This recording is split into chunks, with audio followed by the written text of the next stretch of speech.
ಈಗ ನಾನು ಲಾಸ್ಟ್ ವಿಡಿಯೋದಲ್ಲಿ ಹೇಳಿದ್ದೆ ಇಂಡಸ್ಟ್ರಿಯಲ್ಲಿಂದ ಯಾವ ಥರ ಎಲ್ಲ ಇದಕ್ಕೂ ಬೆಳೆಗಳಿಗೂ ಬೆಲೆ ಬರೆಸ್ಕೋಬೋದು ಅಂತ.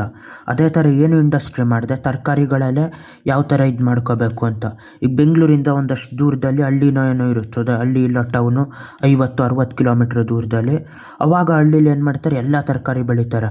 ಒಬ್ಬ ಟೊಮೊಟೊ ಬೆಳಿತಾನೆ, ಇನ್ನೊಬ್ಬ ಇದು ಬೆಳಿತಾನೆ ಬೆಂಡೆಕಾಯಿ ಬೆಳೆಯೋದು, ಇನ್ನೊಬ್ಬ ಬದನೆಕಾಯಿ, ಇನ್ನೊಬ್ಬ ಹಾಗಲಕಾಯಿ, ಇನ್ನೊಬ್ಬ ಸೋರೆಕಾಯಿ, ನುಗ್ಗೆಕಾಯಿ ಎಲ್ಲನೂ ಬೆಳೆದ್ಬಿಟ್ಟು ಹಳ್ಳಿಯವರು ಫುಲ್ಲು ಇಷ್ಟು ಬೆಳೆದಿದ್ದೀವಿ, ಯಾರಿಗೆ ಬೇಕು ಹೇಳಿ ಫ್ರೆಶ್ ಆಗಿ ಬೆಳಿಗ್ಗೆನೇ ಕಿತ್ಬಿಟ್ಟು ಒಂದು ಪ್ಯಾಕೇಜ್ ಮಾಡಿಬಿಟ್ಟು ಅದರಲ್ಲಿ ಎಲ್ಲ ಯಾವ್ಯಾವ ತರಕಾರಿ ಕೇಳಿದ್ರು ಅದು ತುಂಬಿಟ್ಟು ನಿಮಗೆ ಬಂದು ಮನೆಗೆ ಡೆಲಿವರಿ ಮಾಡ್ತೀವಿ ಅಂತ ಹೇಳ್ತಾರೆ. ಅವಾಗ ಹೇಳಿದಾಗ ಆನ್ಲೈನಲ್ಲಿ ಒಂದು ಆ್ಯಪ್ ಇರ್ತದೆ. ಈಗ ಪ್ರಜಾಕೀಯ ಪಾರ್ಟಿಲಿ ಏನು ಅಂದರೆ ಅದೇ ಥರ ಈ ಆ್ಯಪ್ನ ಯೂಸ್ ಮಾಡಿ ಅಷ್ಟು ಜನನು ಲಿಂಕ್ ಮಾಡಿ ತಗೊಳ್ಳೋರು ಇವ್ರು ಮಾರೋರು ಲಿಂಕ್ ಆದಾಗ ಇವರೇ ಎಲ್ಲ ಪ್ಯಾಕೇಜಿಂಗ್ ಮಾಡಿ 5 ಜನನ ಹಳ್ಳಿಯಿಂದ ಮನೆಗೆ ಕೊಟ್ಬಿಟ್ಟು ಬರೋದು ಮಾಡ್ತಾರೆ. ಅವಾಗ ಡೈರೆಕ್ಟಾಗಿ ಯಾವ ದಲ್ಲಾಳಿನೂ ಇರಲ್ಲ.